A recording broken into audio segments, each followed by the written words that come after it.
Let's get started, guys. Let's jump right in. Keith Thurman's back, right? After a 2-year layoff. Big question is he ready for the champions based off of that victory against Mario Barrios? That's what everyone wants to know. And I always say I wasn't watching Keith Thurman in there with Mario Barrios. I was envisioning him in there with other guys like Errol Spence, Terrence Crawford, Blue Tennis. I wasn't really gauging him off Mario Barrios, basically. I wanted to see from what I saw how he would match up against those guys. Let's get started with you, Maestro. Do you think Keith Thurman is back? Were you impressed at all with this performance? And do you think he's ready for the champions? Because he says he is. Well, you've said I'm outspoken, Joe, so I'm just going to get outspoken out of the gates, right? I'm not going to hold back on this one. When I was a youngin', they used to have these commercials, Bo knows baseball, Bo knows football, Bo knows track. Well, Maestro knows boxing, okay? And Maestro also knows mismatches. And Maestro also knows something called mierda. And that's what this was on Saturday night. Look, a lot of people were acting like, oh, well, Maestro, this is a 50-50 fight. How could you say this, Maestro? How could you say it's a 99.99 to 0.01% fight, Maestro? How dare you say that? And I kept telling everybody, this is a guy who got knocked out in his last fight, which was a defense of his Reggie title at 140. He got knocked out by a guy, as well a Reggie champion, whose previous fight had taken place at 130. How the hell does that prepare you to take on a former unified welterweight champion at 147? How the hell does that justify being on pay-per-view?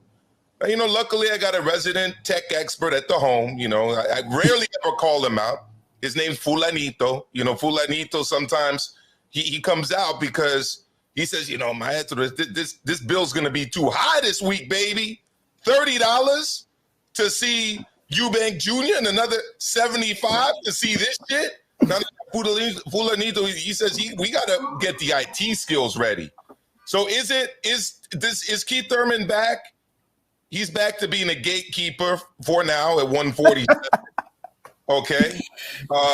He's not ready for Errol Spence Jr., for Ugas, and definitely not for Crawford.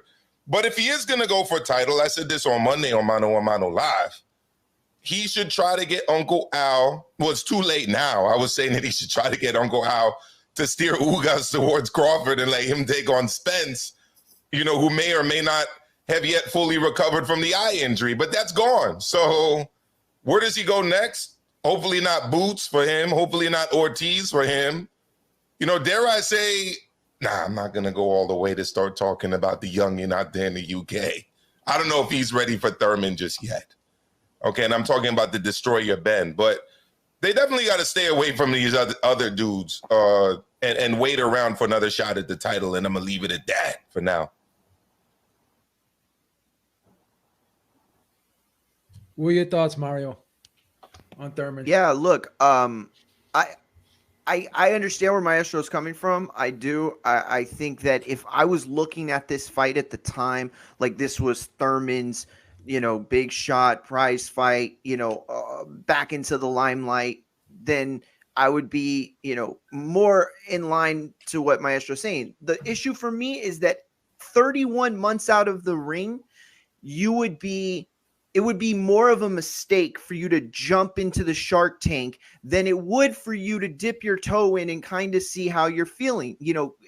31 months is a long time. It's a long time. We're talking COVID months. It's not like he could have been in the gym all the time. There is a lot of different breaks. Being from Florida, obviously probably didn't isolate a lot, but still, we're talking COVID months. You know what I mean? It's slower. And, there were a lot of variables, I think, about this that make people talk a certain way about the Thurman fight. I thought the performance was fine. I thought it was good. There was never a point where I was watching this doing what you were doing, Beep, where I was envisioning, and maybe that was a mistake. Maybe I should have done that. And maybe I'm giving more credit, because I didn't look at that. I looked at who was in front of him. What was he doing? What was he trying to accomplish? And at the end of the day, he beat the brakes off this kid, beat the brakes off of him. And the fact that these 10-ounce gloves, weren't 8-ounce gloves like originally intended, you know, I'm not going to say that that would have been the knockout right there. He would have stopped him or anything like that sooner. All I'm saying is that that definitely played a role. You know, the memes out there where they're, you know, comparing Mario Barrios to avatars, like he was beaten badly. And so you go to the, you know, performance itself and you break down the numbers.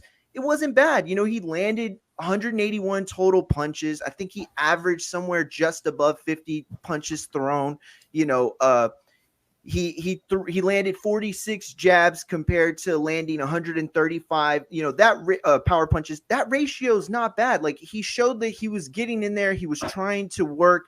You know, he himself said that it was I think he said what, like a C+, B- performance. And, you know, I think that if that's his idea of what, you know, he knows what he's capable of, that's a fair assessment. At the end of the day, though, Thurman allowed his career to kind of get away from him. If you look at his career as a circle in totality, it's impressive. And Maestro listed off all the accomplishments. But if you look at it linearly, right, and you go to moments and you focus in on these moments, you see that there's a lot of fights that were left on the table. You know, you talk about all the guys he beat, but at the end of the day, he hasn't beaten anybody that solidifies the welterweight division. And I think the welterweight division has passed him up now. I think the guys that are at the top are better. Any surprises, Ring? Did you see anything that you didn't expect to see, or did you think that Thurman's back and he's ready? Thurman's not back. Thurman's not coming back as far as I'm concerned. He's cannon fodder, and that's not just for the champions. I've always thought Crawford would beat him before the inactivity. I've always thought that. Now, to me, he's a semi-pro. He's a semi-retired fighter, and the only reason he's back is for a cash out. Any solid fighter, and I'll go as far as saying that, devoid of champions, I would pick Virgil Ortiz to knock him out. I'd pick Boots Ennis to knock him out. I'd pick Radzav Butaev to knock him out. Any ambitious fighter that is there to fight will take him out because he's fighting with half a heart. The performance against a guy like Mario Barrios isn't the kind of performance you're supposed to gauge for a former unified champion. You know, we're not supposed to mull over that. You ain't supposed to go 12 with that dude, bro. If you went 12, it's because you ain't what you used to be. 2015, 2014 Thurman knocks that Barrios out. But that's not the Thurman that we got in 2022. The Thurman that we got in 2022 is a dude that's fighting for a check and just a check. He's not going to go up to 54. He's already said that. He places no stock on pound for pound.